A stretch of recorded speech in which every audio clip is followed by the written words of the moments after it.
BRS బీజేపీలు చెత్తతో రాజకీయాలు చేస్తున్నారని ఆరోపించారు Karimnagar Satavahana urban development authority chairman Komatireddy Narender Reddy. Karimnagar నగరానికి ఇబ్బందికరంగా మారిన మానేరు తీరంలోని డంప్ యార్డ్ సమస్యకు కాంగ్రెస్ ప్రభుత్వం పరిష్కారం ఆలోచిస్తుంటే ఈ రెండు పార్టీలు దాన్ని అడ్డుకోవాలని చూస్తున్నాయని ఆరోపించారు. ఇక హుజరాబాద్ సమీపంలో చెత్తతో నడిచే పవర్ ప్లాంట్ ఏర్పాటు చేయాలని ఆలోచిస్తుంటే అటు కౌశిక్ రెడ్డి ఇటు బండి సంజయ్ అడ్డుకోవాలని చూస్తున్నారని మండిపడ్డారు. కేంద్ర మంత్రి మనోహర్ లాల్ ఖట్టర్ కరీంనగర్ డంప్ యార్డ్ కోసం నిధులు ఇస్తానని ప్రకటించినా బండి సంజయ్ ఒక్క రూపాయి కూడా తెలియదని విమర్శించారు నరేందర్ రెడ్డి. గత రెండు నెలలుగా బీజేపీ బీఆర్ఎస్ పార్టీలు రెండు కూడా చెత్త రాజకీయం చేస్తూ ప్రజలను తప్పుదో పట్టిస్తూ పబ్బం కట్టుకునేటువంటి ప్రయత్నం ఏదైతే చేస్తూ ఉన్నారో దాన్ని ప్రజల పక్షాన తీవ్రంగా ఖండిస్తా ఉన్నాం. మళ్ళీ చెత్త రాజకీయం చేస్తూ ఉన్నాం.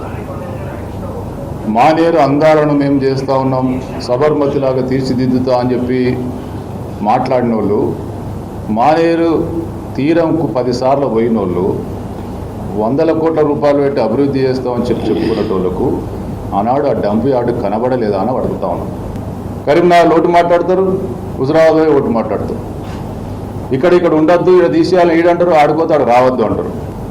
మేము కోరేది ఒకటి, ఇప్పుడు ఉన్నటువంటి డంప్ యార్డ్లో ఉన్నటువంటి చెత్తనంతా కూడా తొలగిస్తే సమస్య 90% పరిష్కారం అవుతుంది. వేస్ట్ ఎనర్జీ ప్లాంట్ పెడితే ఇన్కమింగ్ చెత్త ఎంత వస్తుందో అంత మనం క్రష్ చేయగలుగుతాయి. ఇంకా నీకు చెత్త లేనప్పుడు వాసన ఎక్కడిది, పొగ ఎక్కడిది? దాని మీద ప్రతిరోజు ఒక చెత్త రాజకీయం చేస్తూ గంగుల కమలాకర్ గారు దీనికి సమాధానం చెప్పాలి. బండి సంజయ్ కుమార్ గారు 7 సంవత్సరాలుగా ఆయన పార్లమెంట్ సభ్యునిగా ఉంటాడు, 2 సంవత్సరాలు కేంద్ర సహాయ మంత్రిగా ఉంటాడు. కనిపించలేదా? ఇవాళనే కనిపిస్తూ ఉందా? మిమ్మల్ని ఎవరో మీకు మీరు ఉరి తీసుకోవాల్సిన అవసరం లేదు. ఇప్పటికే ప్రజలు ఉరి తీసారు. మళ్ళీ మిమ్మల్ని ఉరి తీసే రోజు దగ్గరలోనే ఉంది. ప్రజలు మిమ్మల్ని ఉరికిచ్చే రోజు కూడా దగ్గరలో ఉంది.